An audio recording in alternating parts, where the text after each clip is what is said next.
මේ එක අම්මා කෙනෙකුට නැති වෙච්ච දරුවෙක් නෙමෙයි මේ හම්සි අපේ මුළු රටේම අපිට තිබිච්ච දරුවෙක් සම්පතක්. கொலை செய்வதை விட கொலை செய்வதை தூண்டுவர்களுக்கே அதிகபட்ச தண்டனை. இது எல்லோரும் அறிந்த விடயம். ஒரு சிறுமி தன்னை தானே மாய்த்துக் கொள்ளும் அளவுக்கு உள ரீதியாகவும் மன ரீதியாகவும் எவ்வளவு துன்புறுத்தப்பட்டிருப்பாள் என்பதை இந்த போராட்டத்தில் அறிந்து கொள்ளலாம். මේක අපි ಜಾති ભેද මොනවා තොරව මේ දරුවන්ට වෙන අසාධාරණය මොකද විශේෂයෙන් කාන්තා දරුවෝ මේවා ගෙවල් වල ඇවිල්ලා කියන්නේ නැහැ. එම නිසා දරුවෝ කී දෙනෙක් තමන්ගේ අධ්‍යාපනය සහ ජීවිතය විනාශ කරන් තියනවද? இந்த உள ரீதியாகவும் மன ரீதியாகவும் தள்ளும் நபர்களுக்கு அதிகபட்ச தண்டனையுமாக அவர்கள் தண்டிக்கப்பட வேண்டும் என்பதே இந்த கோரிக்கையின் நோக்கம். இதுக்கு மிஞ்சி இனிமே இப்படி ஒரு சம்பவம் நடக்காம இருக்கிறதுக்கு இது ஒரு பாடமா இருக்கணும்.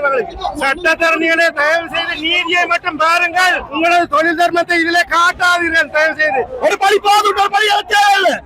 படிக்க நிம்மதியா அந்த பிள்ளைங்க குடும்பம் அந்த பிள்ளைங்க திறமைகளை அந்த பிள்ளைங்க வளர்ச்சிக்கு எல்லாமே முட்டுக்கட்டை எங்களுக்கான எங்கள் பிள்ளைகளின் பாதுகாப்பு உறுதிப்படுத்த வேண்டும். எங்களை நம்பி ஓட்டு கொடுத்திருக்கோம். இந்த சகோதரிக்கு நீங்க ஒரு நல்ல தீர்ப்பு வாங்கி